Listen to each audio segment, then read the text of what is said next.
आज के इस प्रेस कॉन्फ्रेंस का जो उन्वान है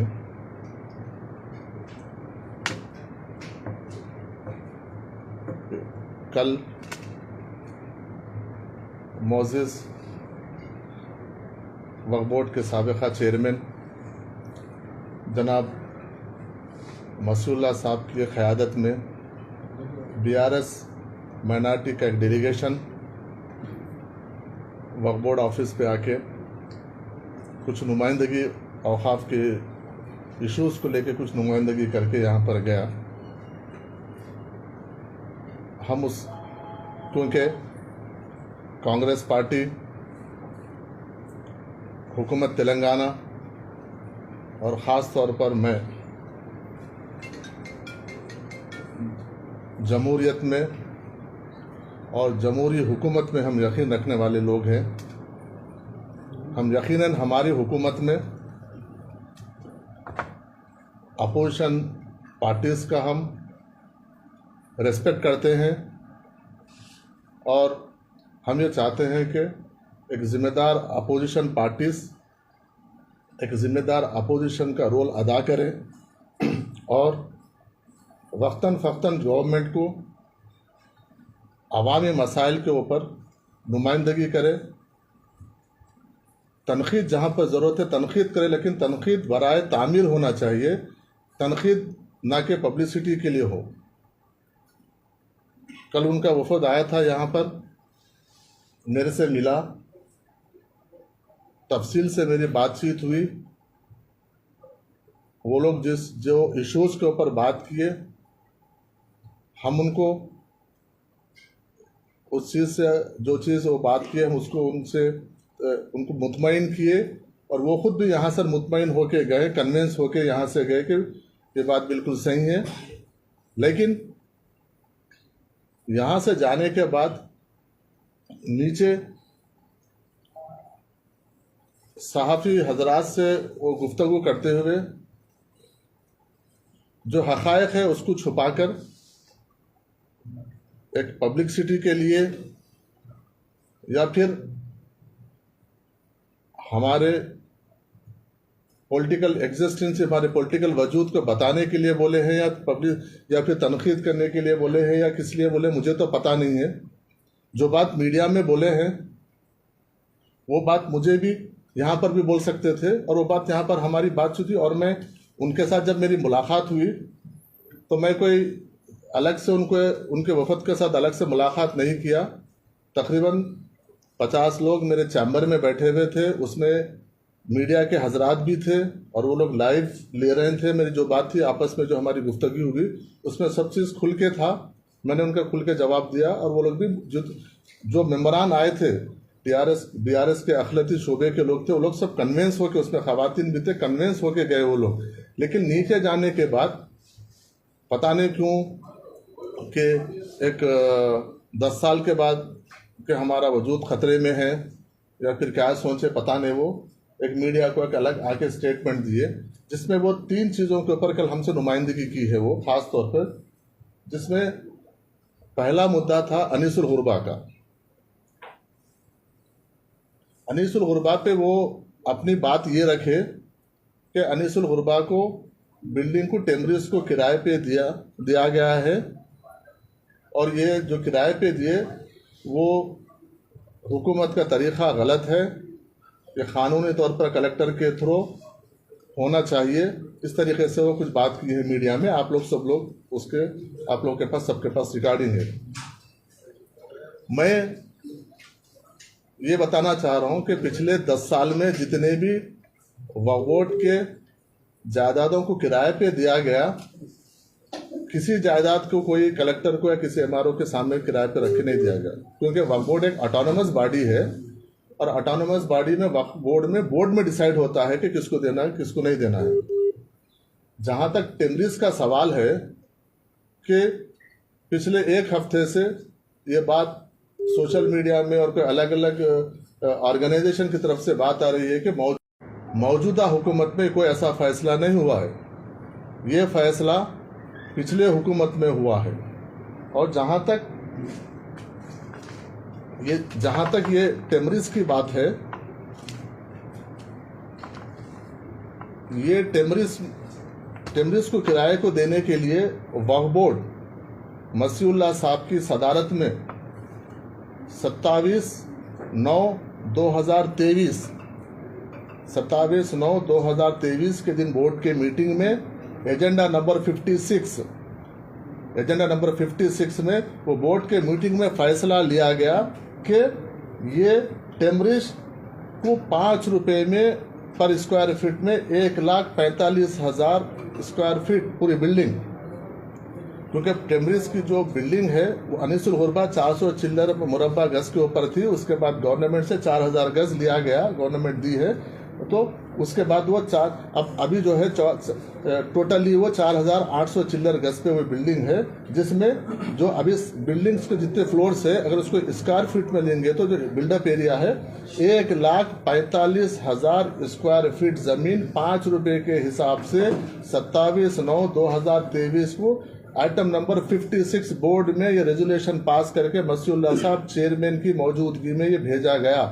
तो इसमें मैं ये पूछना चाहता हूँ मसीउल्लाह साहब के और दूसरे ऑर्गेनाइजेशन से, इसमें मौजूदा वक्फ बोर्ड और मौजूदा हुकूमत में इसका क्या रोल है, आप बता सकते हैं इसमें? क्योंकि हमारी हुकूमत और हमारा बोर्ड आवाम को जवाबदेह है, किसी शख्सियत को जवाबदेह नहीं है। इसलिए मैं आपके मीडिया के जरिए मैं ये बात आवाम तक पहुंचाना चाह रहा हूँ, क्योंकि आवाम में जिस तरीके से गलत प्रोपेगेंडा के अनीसुल गुरबा को टेमरिस के हवाले कर दिया गया, मौजूदा हुकूमत कर दी, लेकिन इसमें मौजूदा अब जो प्रेजेंट सिचुएशन है उसमें कोई अनीसुल गुरबा में देने में कोई मौजूदा हुकूमत का कोई रोल नहीं है। ये बाज़ाब्ता वक्फ बोर्ड में पिछले वक्फ बोर्ड के चेयरमैन की सदारत में ये रेजोल्यूशन पास करके 5 रुपए के हिसाब से अनीसुल गुरबा को दिया गया। जहाँ तक, क्योंकि मैं अनीसुल गुरबा का कल वो आए थे मीडिया में बात किए थे, उसके ऊपर मैं आपको अनीसुल गुरबा का एक छोटा सा बोला हूँ, लेकिन अनीसुल गुरबा की मौजूदा मौक़िफ़ और आगे हमारा जो प्लान है इंशाल्लाह हम अगले हफ्ते हम आपके साथ तमाम में मीडिया के जरिए मैं आवाम तक इस बात को पहुंचाऊंगा कि अनीसुल गुरबा की को कैसा हम कायम रख रहे हैं और कुछ और क्या बेहतर हम उसमें कर रहे हैं, उसके ऊपर हम तफसीली अगले हफ्ते हम आपको बात करेंगे। दूसरी बात यह है कि हमारे चेयरमैन साहब 125 एकड़ खबरस्तानों के लिए, माइनॉरिटीज खबरस्तानों के लिए हुकूमत TRS की हुकूमत दी करके वो एक बार बोले हैं, ठीक है, मैं उसके लिए एग्री करता हूं 125। और ये कब हुआ है वो बताएं, वो उनका झूठ का ये है, देखिए अंदाजा लगाइए कि वो बोले हैं कि 125 एकड़ गवर्नमेंट एक्वायर करके वक्फ बोर्ड के हवाले कर दी, उसके बाद भी वक्फ बोर्ड अलग अलग कम्युनिटी को अभी तक नहीं अलॉट कर रहा है बोल के वो इल्ज़ाम लगा के गए। लेकिन मैं ये बताना चाहता हूँ कि 7 तारीख 8वां महीना 2023 मतलब इलेक्शन कोड आने से सिर्फ 1 महीना पहले, नवंबर में इलेक्शन कोड आया, उससे पहले जियो के जरिए 125 एकड़ रंगारेड्डी डिस्ट्रिक्ट के अलग अलग मंडल्स में ये ज़मीन माइनॉरिटी खबरस्तानों के लिए अलॉट की गई है, जिसमें आपको देखिए बोहरा कम्युनिटी के लिए है, शिया कम्युनिटी के लिए है, महदवी कम्युनिटी के लिए है और सुन्नी कम्युनिटी के लिए अलग अलग उसको बैफरकेट करके दिया गया। लेकिन ये 1 महीना पहले इलेक्शन से आप एक जियो निकालते हैं और उसको बोलते हैं कि आप 6 महीने से आप 125 एकड़ खबरस्तानों के लिए अलॉट की गए और आपकी तरफ से उसके ऊपर कुछ नहीं है। जिस दिन मैं 16 तारीख को मैं बहैसियत चेयरमैन यहाँ पे मैं अपॉइंट हुआ, 17 तारीख को मैं सीओ के जरिए लेटर भेजा हूँ, एक ही दिन में सेकंड डे उसके ऊपर मैं सीओ के जरिए लेटर भेजा हूँ कि ये ज़मीन के लिए कंपाउंड वॉल के लिए हमको कोटेशन भेजो बोल के R&B डिपार्टमेंट को मैं बाज़ाब्ता एक लेटर भेजा हूँ। वो लेटर भी कॉपी है, मैं आपको मैं बता सकता हूँ उसकी। रही दूसरी बात कि ये 6 महीने में, क्योंकि उमर जलील साहब जब सेक्रेटरी माइनॉरिटी वेलफेयर थे तो उनसे मेरी पहली इसी इशू पे मेरी बात हुई, तो उनसे मेरी तफसीली बात हुई तो वो बताए हैं कि इसको थोड़ा सा टाइम लगेगा चेयरमैन साहब, क्योंकि इसमें एक सर्वे नंबर है 472 मुतकल विलेज मेडचल मलकाजगिरी डिस्ट्रिक्ट में है, जिसके ऊपर कुछ कोर्ट के केसेस है। मसूल्ला साहब आपको ये मालूम होना चाहिए, जब जमीन आप अलाट करके हैंडओवर कर दिए बोल रहे हैं तो फिर कोर्ट के केस आए कैसा? या कोर्ट के केसेस पहले थे आप वो अलॉट कर दिए हैं, या तो फिर बाद में कोई डाले हैं। लेकिन उसके बावजूद भी हम इसको सीरियस लेके मैं उमर जलील साहब के पास गया, डिस्कस किया। डिस्कस करने के बाद उन्होंने खुद बोले कि इसके ऊपर कोर्ट के केसेस है, एक बार कोर्ट के केसेस क्लियर हो जाएंगे इसके बाद फिर हम इसका आगे प्रोसेस करेंगे। तो इंशाल्लाह मैं बोलना यही चाह रहा हूँ कि 125 जो खबरस्तान 125 एकड़ की जो खबरस्तान की जमीन है उसके ऊपर वर्कआउट चल रहा है, वो सिर्फ इलेक्शन के एक इलेक्शन का एक चॉकलेट के जरिए जैसा देने के साथ 8वें महीने में सिर्फ जियो निकाल के चले गए, वो जिसमें एक 37 एकड़ के लैंड के ऊपर केस चल रहा है। आप 125 एकड़ देने का वादा कर रहे हैं, आपकी हुकूमत केसीआर साहब बोल के आप बात करके चले गए, जिसमें से 37 एकड़ पे कोर्ट का केस चल रहा है। तो आप कैसा बोलते हैं कि हैंड ओवर करे बोल के आप, ये बिल्कुल सरासर गलत है। और तीसरी बात यह है कि वक्फ बोर्ड के जो बगल में जो बाजू आपको नॉर्थ साइड की जो बिल्डिंग है 7 फ्लोर के जो स्लैब है, जिसके ऊपर ग्राउंड फ्लोर 2 सेलर और 7 फ्लोर की जो बिल्डिंग है, ये देखिए 5 अक्टूबर, ये भी 8वें महीने में ही हुआ है। 5 अक्टूबर 2023 को ये जियो आरटी नंबर 108 में, जिसमें उनको इतना तक नहीं मालूम है, वो चेयरमैन कर चुके थे, 20 करोड़ रुपए बोले, वो 20 नहीं है 23 करोड़ रुपए है, वो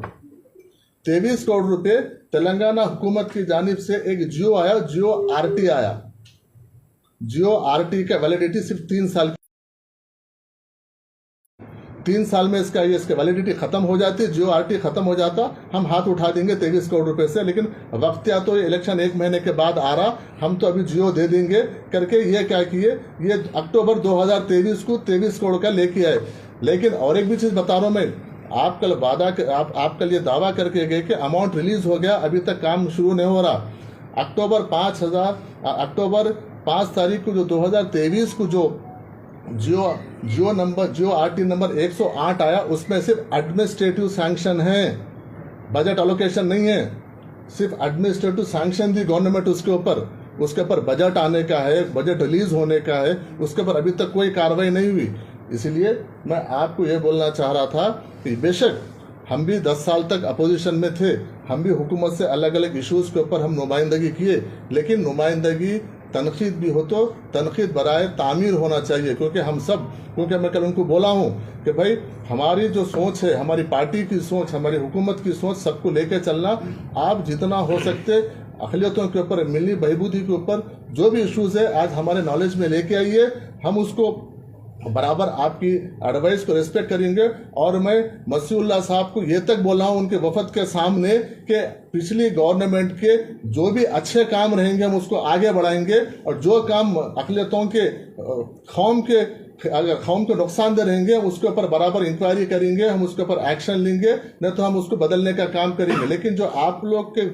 दौर में जो अच्छे काम है, यकीनन हर अच्छे काम को हम आगे बढ़ाएंगे। लेकिन मैं आपको अभी भी वही बोल रहा हूं कि बीआरएस पार्टी को आप बौखलाहट का शिकार मत होइए, क्योंकि अवाम आपको 10 साल का आपका जो इख्तिदार था उसको देख के आपको रिजेक्ट किया। जो भी है हक़ाइक़ से सामने आइए।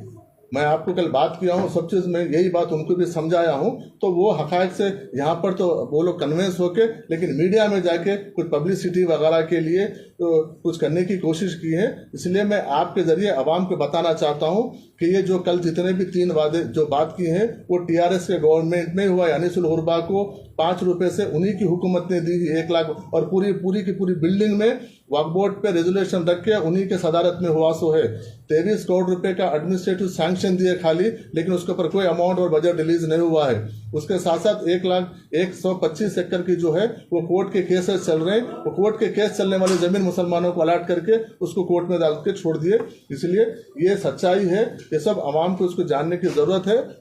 और मैं कल उनके वफद को यह भी बोला हूं कि वक्फ बोर्ड आने वाले दिनों में हुकूमत और तेलंगाना हुकूमत और वक्फ बोर्ड किराएदारों को ले लेके और खाबजीन को ले लेके एक मुहिम शुरू कर रहा है। इसमें आप लोग हमारा ताउन कीजिए, हमारा साथ दीजिए, ताकि आपके 10 साल में जो अब लूटम लाटी हुई कम से कम उसका तो कफारा अदा होगा। इसलिए मैं उनको बोला हूं, और वो लोग भी इस ताल्लुक से वो भी इत्तेफाक किए कि हम भी बराबर इसका हम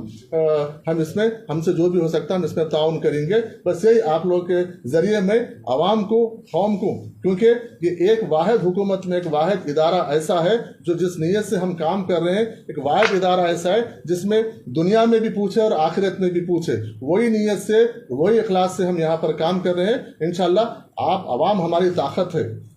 आप इस वक्फ बोर्ड को बचाने में, वक्फ बोर्ड की जायदादों को बचाने में, वक्फ बोर्ड को कोई भी चीज़ करने में आपका ताउन हमारे लिए ज़रूरी है। हम कोई भी हमसे